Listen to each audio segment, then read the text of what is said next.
देखा था exercise number 11 of chapter number 6 electromagnetic induction. In this class बच्चों हम देखने वाले एक्सरसाइज नंबर 12। तो चलिए जल्दी से स्टार्ट करते हैं एक्सरसाइज नंबर 12 को। क्वेश्चंस कह रहा है बच्चों, a square loop of side 12 centimetre with its side parallel to x and y axis is move with velocity of 8 centimetre per second.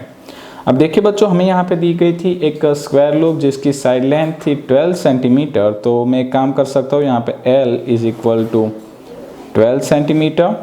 तो मैं यहाँ पे एरिया फाइंड आउट कर सकता हूँ। एरिया हो जाएगा 144 इंटू 10 की पावर -4 मीटर स्क्वायर। ठीक है बच्चों, हमने डायरेक्टली मीटर स्क्वायर में उसको कन्वर्ट कर दिया।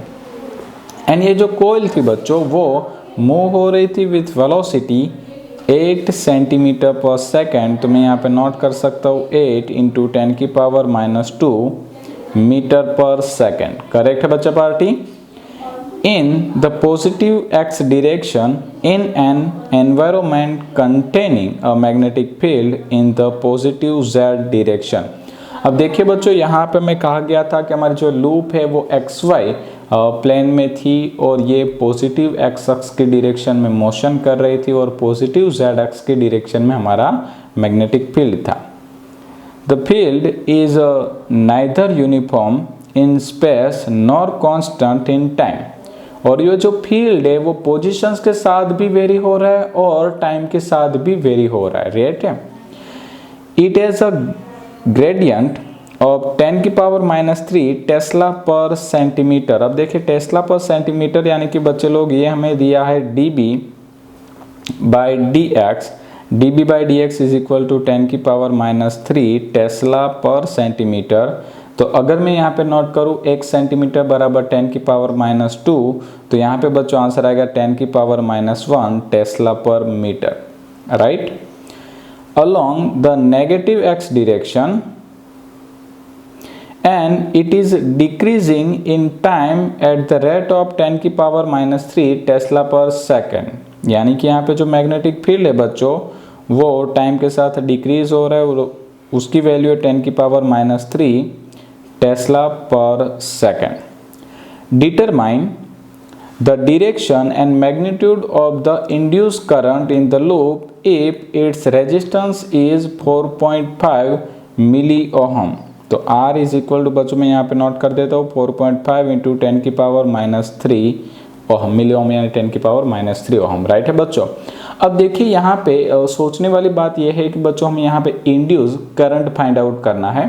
तो हमें पता है कि हमें इंड्यूस करंट फाइंड आउट करने के लिए सबसे पहले इंड्यूस ईएमएफ फाइंड करना पड़ेगा। और यहाँ पे जो ईएमएफ इंड्यूस है वो किसके कारण होगा, तो यहाँ पे हमें दो प्रकार के ईएमएफ मिलेंगे। अगर पोजीशन के साथ मैग्नेटिक फील्ड चेंज हो रहा है तो उसके कारण भी फ्लक्स में वेरिएशन होगा और ईएमएफ प्रोड्यूस होगा।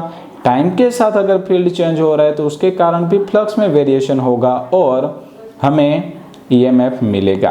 तो हमें यहाँ पे दो प्रकार के ईएमएफ मिलेंगे, हम टोटल कर देंगे और फिर वहाँ पे हम करंट फाइंड आउट करने की ट्राई करेंगे। तो ध्यान दीजिए बच्चों, सबसे पहले मैं यहाँ पे बात करता हूँ ईएमएफ की। तो ईएमएफ पहला जो पोजीशन के साथ चेंज हो रहा है, तो ईएमएफ का बच्चों फॉर्मूला हुआ करता था माइनस। अब ये जो माइनस सिंबल है बच्चों वो एक्चुअली लेंज का नियम प्रदर्शित करता था, तो हम डायरेक्शंस को कंसिडर नहीं कर रहे, सीधे मैग्नीट्यूड पे बात करेंगे। तो यहाँ पे फॉर्मूला हो जाएगा d∅dt। करेक्ट है। चलिए अब फाई यानी कि फ्लक्स, तो हम फ्लक्स का फॉर्मूला रखते हैं AB। तो एक को मैं कॉमन निकाल लूंगा तो A इंटू dB/dt। करेक्ट है। तो चलिए वैल्यू रखते हैं बच्चों A यानी एरिया। तो एरिया था 144 इंटू 10 की पावर -4। dB/dt जो हमें ऑलरेडी पता था और वो था 10 की पावर -3। राइट है बच्चों। तो चलिए फटाफट से कैलकुलेशंस को फिनिश कर, इसकी कैलकुलेशन काफ़ी इजी है। 144 इंटू 10 की पावर -7 वोल्ट। तो ये मिल गया मुझे ईएमएफ जो टाइम के साथ वेरी हो रहा था फील्ड, उसके कारण प्रोड्यूस होने वाला ईएमएफ बच्चों मुझे मिला है E1 is equal to 144 into 10 की पावर -7 वोल्ट। करेक्ट।